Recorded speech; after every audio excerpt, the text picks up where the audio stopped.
Makanya itulah niat. Jadi karma yang sebenarnya adalah niat.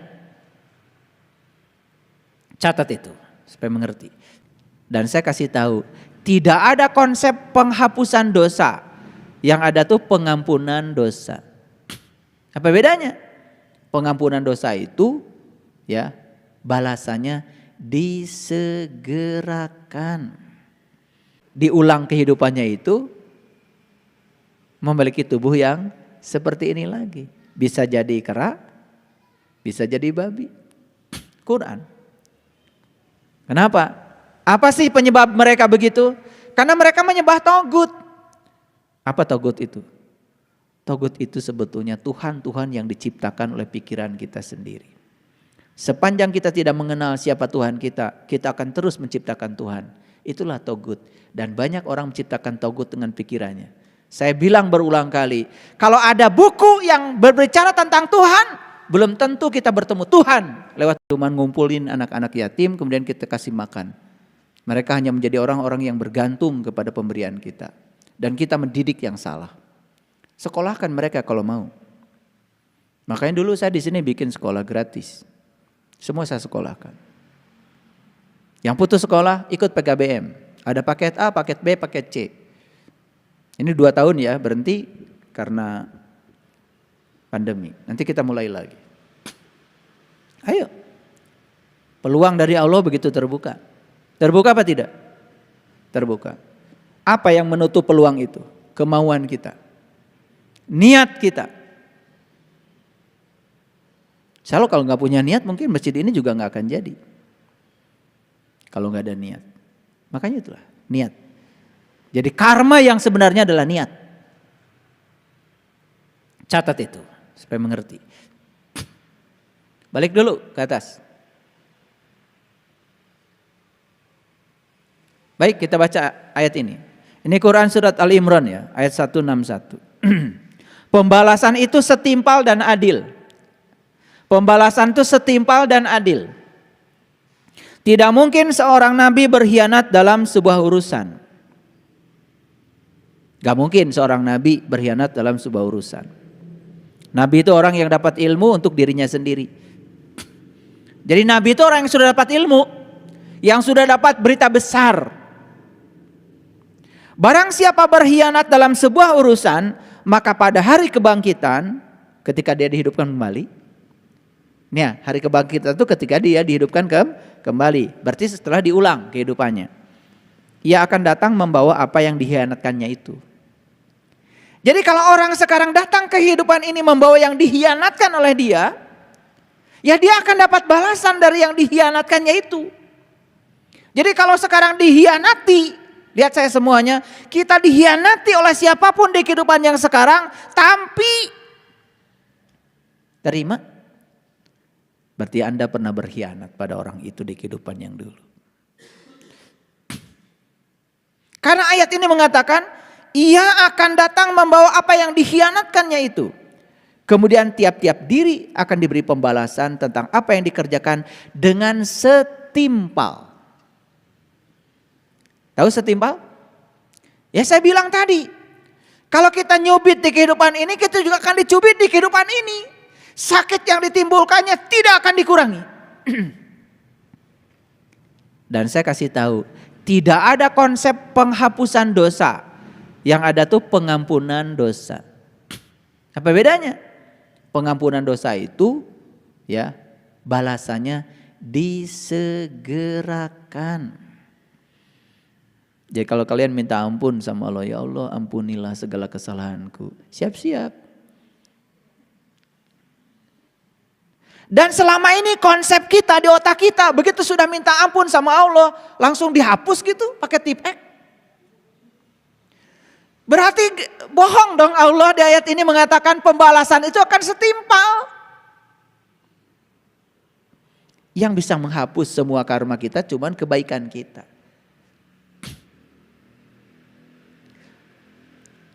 Nih, boleh nggak minta ampun sama Allah?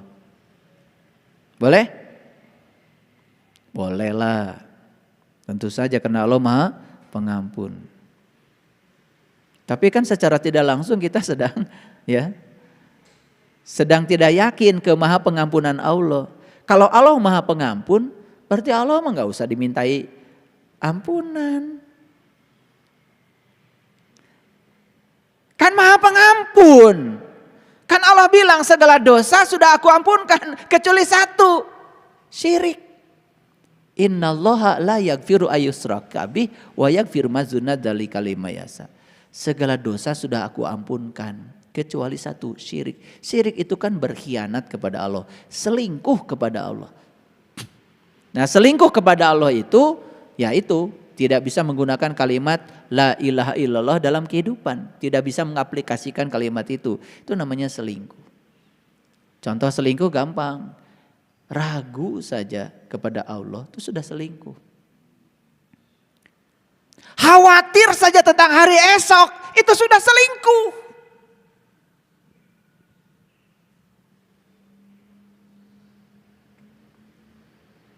Paham?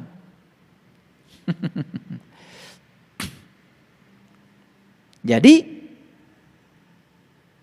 tiap-tiap diri akan diberi pembalasan yang setimpal. Tidak ada penghapusan dosa, yang ada pengampunan dosa. Ketika kita minta ampun kepada Allah, paling juga kata Allah, loh yang bikin kesalahan kamu. Sekarang gilirannya kamu belajar bertanggung jawab pada akibat dari sebab yang kamu timbulkan sendiri. Baik kata Allah, besok dibalas. Itu aja. Paham? Ya lebih bagus diselesaikan sekarang kan? Mumpung masih hidup. Jadi kalau dicubit oleh orang sekarang tahu, oh dulu saya pernah nyubit, gak apa-apa. Biar selesai sekarang karena ini pengampunan. Ini konsep pengampunan yang selama ini kabur ya di otak kita. Secara dalil tidak cocok, secara saintifik apalagi gak masuk akal. Katanya akan dibalas setimpal, tetapi dihapuskan. Karena kita menganggap selama ini yang namanya pengampunan dosa sama dengan penghapusan dosa. Kata Allah, laha maka sabat walaya makta sabat. Akibat yang akan kamu terima sebanding dengan sebab yang kamu timbulkan. Oke. Lanjut, ini masih banyak. Nah, Allah bilang di ayat ini. Ini surat Al-Maidah nih, surat 5 ayat 60. Inginkah aku beritahukan kepadamu tentang orang-orang yang lebih buruk pembalasannya dari sisi Allah? Yaitu orang-orang yang dikutuki dan dimurkai Allah. Di antara mereka itu ada yang dijadikan kera, ada yang dijadikan babi. Ini Quran. Ada yang dijadikan kera, yang dijadikan babi. Jadi belum tentu diulang kehidupannya itu memiliki tubuh yang seperti ini lagi. Bisa jadi kera, bisa jadi babi. Quran. Kenapa? Apa sih penyebab mereka begitu? Karena mereka menyembah togut. Apa togut itu? Togut itu sebetulnya Tuhan-Tuhan yang diciptakan oleh pikiran kita sendiri. Sepanjang kita tidak mengenal siapa Tuhan kita, kita akan terus menciptakan Tuhan. Itulah togut. Dan banyak orang menciptakan togut dengan pikirannya. Saya bilang berulang kali, kalau ada buku yang berbicara tentang Tuhan, belum tentu kita bertemu Tuhan lewat buku itu. Karena Tuhan ada di sini, di rumahnya.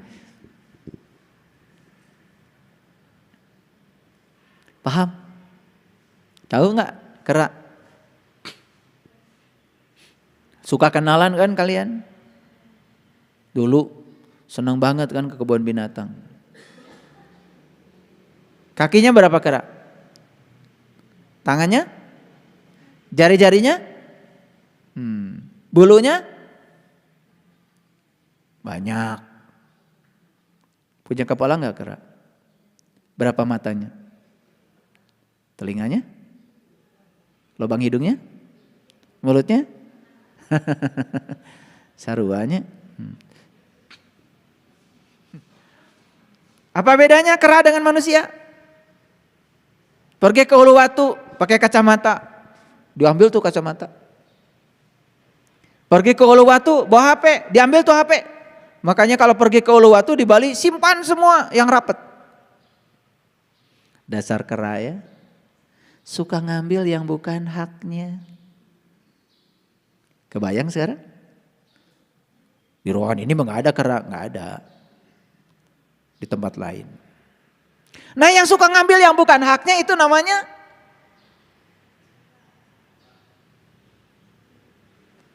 oik, oik, oik, oik. Cing atau di kebun binatang teh ukur dipoto ukur jeung kera. Belajar ibrohnya apa? Ke kebun binatang gonyo ke taman safari bade naon? Ningali monyet. Kamahal-mahal. Ya. Lihat perilakunya, lihat sifatnya sarua teh. Itu ari kera aya kaera aya teh jelema nu eueuh kaera eta si monyet. Makanya dia akan akan memasuki nerakanya dia sendiri. Kan neraka itu dikatakan di Quran tempat di mana dia masih bernafas. Maka dia akan memasuki tubuh itu. Merasakan karma. Karena sifatnya seperti itu. Paham sekarang? Nah ayat ini mengisyaratkan kepada kita. Hati-hati dengan kehidupanmu. Jangan sampai sudah semulia ini. Kau memiliki kendaraan yang bernama tubuh. Jangan sampai kemudian terlempar kembali. Ya, ke derajat yang lebih rendah. Gitu. Nah ini kan sudah dibahas tadi. Nah karena sudah dibahas kita lanjut kajian yang selanjutnya. Baik kita lihat sekarang. Rasa sakit dibalas rasa sakit yang sama. Apa dasarnya? Lihat Quran surat Yunus lagi. Nah kalau tadi Yunus ayat 4 ini Yunus ayat 30. Di tempat itu, tahu tempat itu mana? Di tempat itu, tahu tempat itu mana? Ya tubuh. Tapi tempat itu bisa apa saja. Bisa tubuh ini, bisa juga tubuh yang lain yang tadi. Di tempat itu tiap-tiap diri merasakan pembalasan dari apa yang telah dikerjakannya dahulu. Di mana dia merasakan itu? Ya di tempat itu. Kalau dia terlahir lagi jadi manusia ya di tubuh manusia. Kalau terlahir di luar itu ya di tubuh itu dia merasakan. Masa hidupnya dia makan yang kotor-kotor ya sudah. Masuklah ke tubuh yang biasa tinggal di tempat kotor. Uik, uik, uik, uik, uik.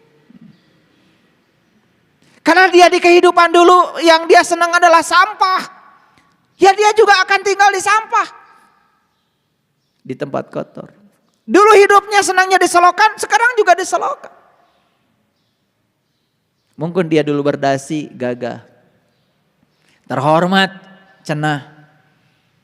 Tetapi yang dia lakukan yang kotor-kotor. Dia memakan yang kotor-kotor. Dia mengambil yang kotor-kotor yang haknya. Bukan dia hak dia. Ya sudah terlempar ke situ. Bisa jadi. Yang tadi kan cuma contoh aja kera dan babi. Karena kalau dicontohkan semua kan repot 30 juz bisa isinya nama-nama binatang. Betul nggak? Kalau di absen semua. Capung di absen repot. Tebal jadinya Quran. Di tempat itu tiap-tiap diri merasakan pembalasan dari apa yang telah dikerjakannya dahulu. Dan mereka dikembalikan kepada Allah, pelindung mereka yang sebenarnya dan lenyaplah dari mereka apa yang telah mereka ada-adakan. Setelah melewati fase-fase itu, tetap saja dia akan dikembalikan kepada Allah yang Maha Pelindung. Kan ayatnya tadi, setiap diri akhirnya akan pulang juga kepada Allah. Setelah melalui prosesnya. Lanjut. Quran surat Hud ya ayat 109 dan sesungguhnya kami pasti akan menyempurnakan dengan seadil-adilnya pembalasan terhadap mereka dengan tidak dikurangi sedikit pun. Tidak dikurangi. Sedikit pun. Tapi kan ada bonus tadi. Bonusnya bukan untuk keburukan. Bonusnya untuk kebaikan. Kebaikan dikalikan 10. Keren banget ya. Jadi oleh karena itu para sahabat, berbuat baik itu tidak usah menunggu bulan puasa. Bulan puasa jadikan momen untuk melatih diri agar berbuat baik. Tetapi berbuat baik harus setiap ruang dan waktu. Karena sepanjang kita diberikan kehidupan berarti baik-baik saja. Ya. Ada yang saya mah kalau mati pengen bulan Ramadan. Pengen hari Jumat. Jadi bulan yang lain Ramadan jelek itu. Terus hari yang selain Jumat jelek itu. Kan yang bilang itu jelek dan baik kamu juga. Allah mah tidak pernah ngasih nama-nama hari. Yang ngasih nama-nama hari kan kamu juga. Allah juga tidak pernah ngasih nama-nama bulan. Yang ngasih nama bulan kan kamu juga. Kan perhitungan bulan, perhitungan hari kamu juga yang menciptakannya. Ahli-ahli fisika.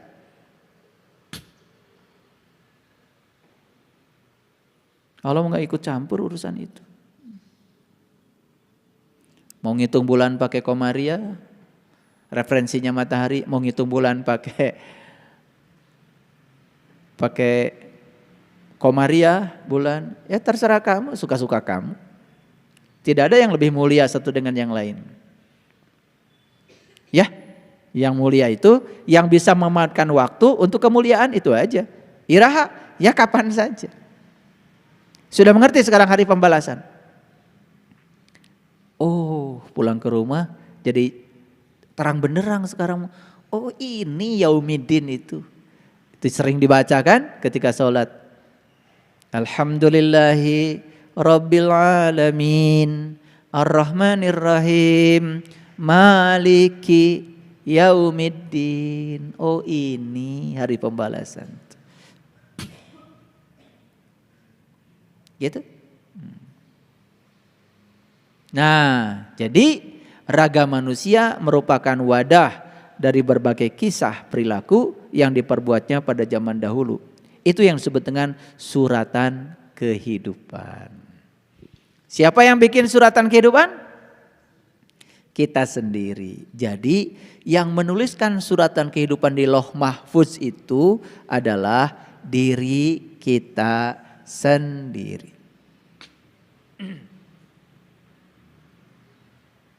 Di mana sekarang data itu adanya? Di raga. Lihat saya semuanya. Kenapa wajah saya seperti ini? Apa saya minta kepada Allah? Ya Allah, saya pengen wajahnya ngasih gambar gitu ke Allah. Wajah ini adalah akumulasi dari perbuatan saya. Wajah ini adalah karma saya. Kalian wajahnya ada yang seperti ini, seperti itu adalah karmanya kalian. Jadi Allah itu tidak merekayasa. Sudah menciptakan alam semesta dengan hukum sebab akibat. Itu saja. Kenapa wajah saya seperti ini? Ya sudah. Karena raga manusia adalah wadah dari berbagai kisah perilaku yang diperbuatnya. Dan itu yang disebut dengan suratan kehidupan. Paham? Oh. Nampi ya Allah. Asal nama Allah nabi itu jadi pendek kieu. Ai batur jarangkung. Keur pendek teh abdi mah hideung ya Allah. Baturnya bule. Ngerti sekarang? Wajah kita pun, tubuh kita pun adalah cerminan, citra diri dari apa? Suratan takdir kehidupan. Nampi aya nama? Nampi?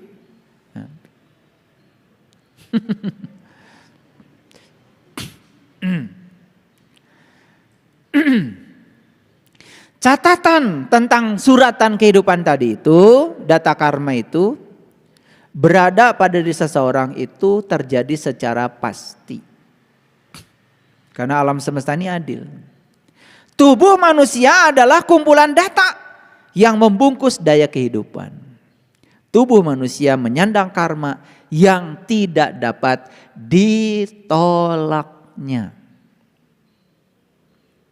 Bentuk tubuh, wajah, warna kulit dan sebagainya bukanlah sebuah halangan untuk menerima catatan kehidupan di masa lalunya. Sugan ieu mah geulis, koneng, mancung. Terhindar sugan dari karma? Tidak. Sugan ieu mah goreng, hideung, pesek.